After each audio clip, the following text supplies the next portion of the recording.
गुजरात से हमारे नुमाइंदा अदरीस अहमद ने बताया कि डिप्टी कमिश्नर सफ्तर हुसैन विर्क ने सुंदस फाउंडेशन मुरगजार कॉलोनी का दौरा किया। उन्होंने सुंदस फाउंडेशन के मुख्तलिफ शोबाजात का जायजा लिया और थैलोसीमिया, हीमोफीलिया, कैंसर के मरज में मुब्तला बच्चों की अयादत की और खैरियत दरियाफ्त की।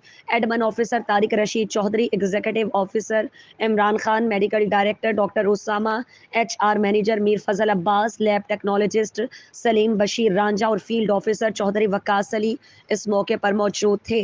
डिप्टी कमिश्नर ने कहा कि थैलेसीमिया एक इंतहाई खतरनाक मरज है जिसका शिकार बच्चे इंतहाई तकलीफ और मुश्किल वक्त से गुजरते हैं। सुंदस फाउंडेशन पाकिस्तान भर में थैलेसीमिया, हीमोफीलिया और कैंसर के मरीजों के इलाज की बेहतरीन सहूलियात फराहम कर रही है। सुंदस फाउंडेशन की खिदमात काबिल तहसीन है। डिप्टी कमिश्नर ने कहा कि सुंदस फाउंडेशन जदीद टेक्नोलॉजी और सहूलियात की फराहमी से थैलेसीमिया, हीमोफीलिया और कैंसर में मुब्तला मरज और इसमें मरीज़ खुशी से ज़िंदगी गुजार रहे हैं। लोगों की ज़िंदगियों में आसानियाँ पैदा करने में सुंदस फाउंडेशन का अहम किरदार है। डिप्टी कमिश्नर सफ्तर हुसैन विर्क ने मुखय्यर हज़रात से अपील की, इंसानियत की खिदमत करने वाले इदारों के लिए डोनेशन में बढ़ चढ़ कर हिस्सा लें और थैलेसीमिया में मुब्तला मरीज़ों की ज़िंदगी के लिए ज़्यादा से ज़्यादा खून की अतियात जमा करवाएँ।